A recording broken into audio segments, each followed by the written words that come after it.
बारी बारी करके उन टीनेज डॉटर्स का किया और फिर एक वुमेन को 15 से 20 सोल्जर्स को एलोकेट किया जाता कि वो विक्टिम्स के प्यूबिक हेयर्स को तावीज बनाकर अपने गले में डाल लेते। 80,000 से तकरीबन 2 लाख तक औरतें किडनैप या परचेज की। एक जापानीज सोल्जर्स ने एक 60 ईयर ओल्ड वुमेन का किया, उसका 2 या 3 सोल्जर्स ने, और जो 14 ईयर ओल्ड थी उसका 3 सोल्जर्स ने किया। हाँ।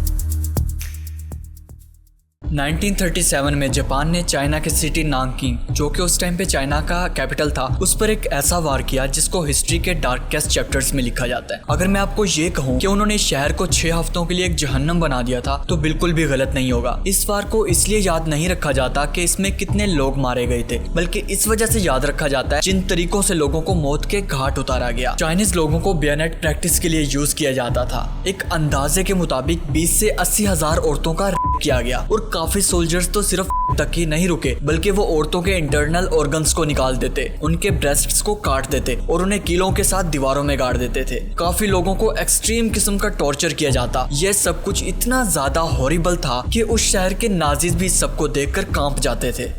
जापान एक ओल्ड फैशन कंट्री से मॉडर्निज्म की तरफ बहुत जल्दी आया है और इसने हमेशा ही अपने सोल्जर्स के दिमाग में एशियन नेशंस स्पेशली चाइना के लिए बहुत ज्यादा नफरत डाली है। 1920 और 1930 में जापान में एक मेजर फाइनेंशियल क्राइसिस चल रहा था और वो दूसरे कंट्रीज पर कब्जे को ही अपनी इस प्रॉब्लम का हल समझते थे और चाइना इनकी लिस्ट में टॉप पर था। जापानीज स्कूल्स में और आम सिविलियन के दिमाग में ये बात डाली जाती थी कि दूसरी एशियन नेशंस बिल्कुल घटिया है और चाइनीज लोग तो इंसानों से भी ज्यादा घटिया है। और 1937 में जब जापान ने शंघाई पर हमला किया तो चाइनीज सोल्जर्स ने उनके इस वार का ऐसा जवाब दिया जिसके बारे में वो कभी सोच भी नहीं सकते थे। इसलिए उनके दिलों में चाइना के लिए बहुत ज्यादा नफरत भर गई थी और वो हर हाल में चाइना से इस बात का बदला लेना चाहते थे। इसलिए जब वो नानकिंग में एंटर हुए तो उन्होंने जुल्म की सारी हदें पार कर दी। इसलिए जापान का बहुत जल्दी मॉडर्निज्म की तरफ आना, उनका फाइनेंशियल प्रॉब्लम और उसके लोगों में चाइना की नफरत ही वो फैक्टर्स थे जिनकी वजह से नानकिंग पर इतना ज्यादा जुल्म हुआ। नानकिंग में एंटर होने के लिए जापान की स्ट्रेटेजी बिल्कुल ही सिंपल थी और इस काम में नानकिंग की ज्योग्राफी ने भी उनका बहुत ज्यादा साथ दिया, क्योंकि नानकिंग के 2 साइड पे यांगजे रिवर बहता है और जो बाकी 2 साइड्स थी वो जापानीज सोल्जर्स ने घेर ली थी। अब वहाँ ना तो कोई एंटर हो सकता था और ना ही वहाँ से बाहर जा सकता था, इसलिए जो वहाँ पे इमिग्रेंट्स थे वो भी अंदर ही फंस चुके थे। नानकिंग पर अटैक करने वाले 3 ग्रुप्स में से एक ग्रुप की लीडरशिप नाकाजिमा के हाथ में थी। ये बहुत ही बदनाम शख्स था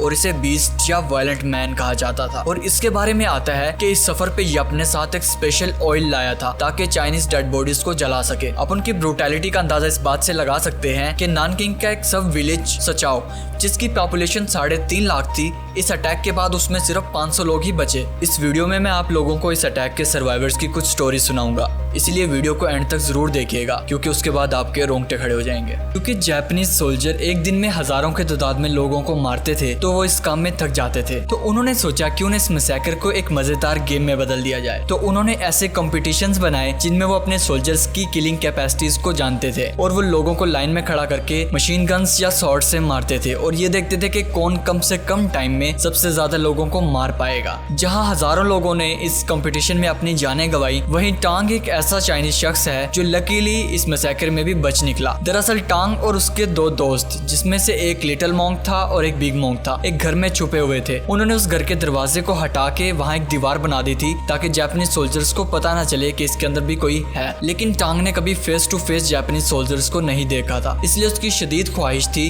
कि वो अपनी आंखों से जापानीज सोल्जर्स को देखे कि वो आखिर कैसे नजर आते हैं। लेकिन लिटिल मॉन्क और बिग मॉन्क ने उसे बहुत ज्यादा समझाया कि अगर तुम एक बार इस घर से बाहर चले गए तो तुम्हारा जिंदा वापस लौटना तकरीबन नामुमकिन है। लेकिन वो उसने बहुत ज्यादा जिद की और उन्हें देखने के लिए वहाँ से बाहर निकल गया। जैसे ही वो बाहर निकला तो उसने एक बहुत ही खौफनाक सीन देखा कि हर तरफ चाइनीज लोगों की लाशों के ढेर लगे हुए थे और इतना ज्यादा खून था, ऐसे फील हो रहा था कि आसमान से खून की बारिश हुई हो। और उसे रास्ते में एक और चाइनीज शख्स भी मिल गया। वो दोनों आपस में बात ही कर रहे थे कि उन्हें 8-9 जापानीज सोल्जर्स के आने की आवाज सुनाई सुनाई दी। उनसे डरकर वो एक साथ पड़ी डस्टबिन में छुप गए। उस डस्टबिन के ऊपर बहुत सारा भूसा भी पड़ा हुआ था, लेकिन वो डर से इस कदर कांप रहे थे कि उनके कांपने से वो डस्टबिन भी हिल रही थी। और जापानीज सोल्जर्स को पता चल गया कि इस डस्टबिन के अंदर कोई तो है, इसीलिए उनमें से एक सोल्जर ने डस्टबिन का आकर ढक्कन हटाया तो वहाँ वो दोनों छुपकर बैठे हुए थे। इससे पहले कि टांग को पता चलता कि उनके साथ क्या हो रहा है, उनमें से एक जापानीज सोल्जर ने उस स्ट्रेंजर चाइनीज आदमी की गर्दन उड़ा दी। उसके बाद उन्होंने टांग को बाहर आने का कहा। उस सोल्जर ने कहा कि अगर तुम बाहर ना आए तो तुम्हारी भी गर्दन उड़ा दी जाएगी। इसके बाद टांग बाहर आया और वो उसे अपने साथ एक किलिंग कॉम्पिटिशन में ले गए और उसे लाइन में खड़ा कर दिया। वहाँ पे तकरीबन लोगों की 3 से 4 रोज बनी हुई थी और उन रोज के पीछे ही एक बहुत बड़ा गड़ा था जिसमें तकरीबन 60 चाइनीज लोगों की लाशें पड़ी हुई थी। उस गड़े को देखने के बाद टांग भी उसमें जंप लगाना चाहता था, लेकिन तभी उसने देखा कि एक मिलिट्री डॉग उन लाशों को खा रहा था। इसी वजह से उसने वहीं रुकने का इरादा किया। फिर जापानीज सोल्जर्स ने किलिंग कंपटीशन स्टार्ट किया। वो एक एक करके लोगों को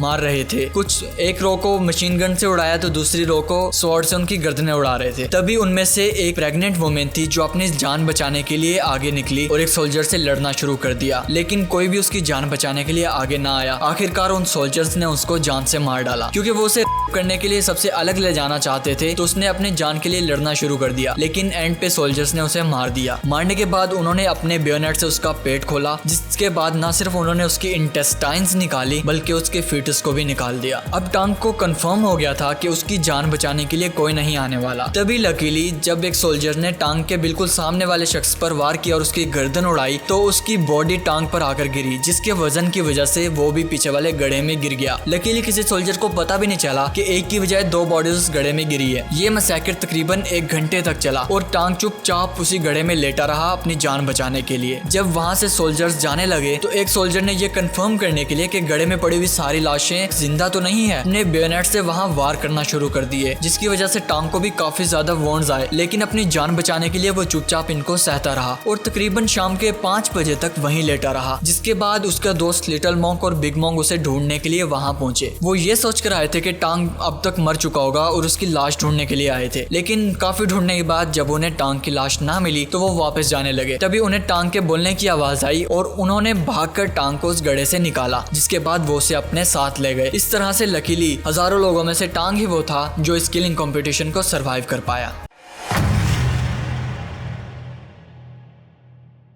इसके बाद जापानीज सोल्जर्स का ध्यान नानकिंग की औरतों की तरफ गया। टाकोकोरो कोजो एक एक्स जापानीज सोल्जर बताता है कि यंग हो या ओल्ड, नानकिंग में एक भी औरत ऐसी नहीं थी जो से बच पाई हो। ये लोग अपने बेस कैंप से एक ट्रक विलेजेस और शहरों में भेजते जो वहाँ की तमाम औरतों को उसमें भरकर लाया करते थे और फिर एक वुमेन को 15 से 20 सोल्जर्स को एलोकेट किया जाता ताकि वो उससे सेक्सुअल इंटरकोर्स या अब्यूज कर सकें। इससे कुछ सोल्जर्स का मानना था कि करने से उन्हें और ज्यादा ताकत मिलती है और उनमें से कुछ सोल्जर तो इतने ज्यादा सर फिरे थे कि वो विक्टिम्स के प्यूबिक हेयर्स को तावीज बनाकर अपने गले में डाल लेते और ये कहते कि इससे उन्हें तेज हीलिंग के लिए मैजिकल पावर्स मिलेंगी। एक और एक्स जापानीज सोल्जर अपने इंटरव्यू में बताते हैं कि उन्हें सख्त ऑर्डर दिया गया था कि करने के बाद विक्टिम को मौत के घाट उतार दिया जाए और ये कल्चर सिर्फ लो कमांड सोल्जर्स तक ही लिमिटेड नहीं था बल्कि हाई कमांड ऑफिसर्स भी बहुत सारी ऑर्जीज में इन्वॉल्व थे। इसी तरह तानी हिसाओ जो कि जापानीज आर्मी में एक कमांडर थे, वो भी नानकिंग में एटलीस्ट 20 विमेन के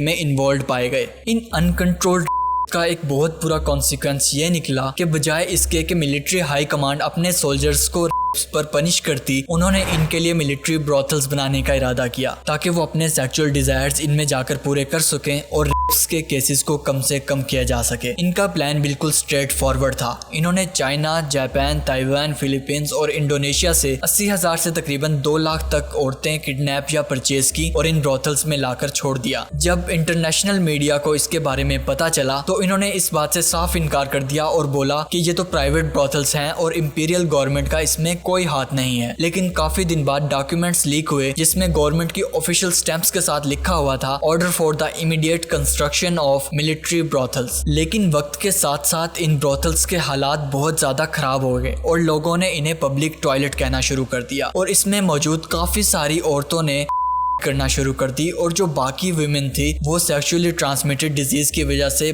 बहुत ज्यादा हालत खराब होने की वजह से मर गई।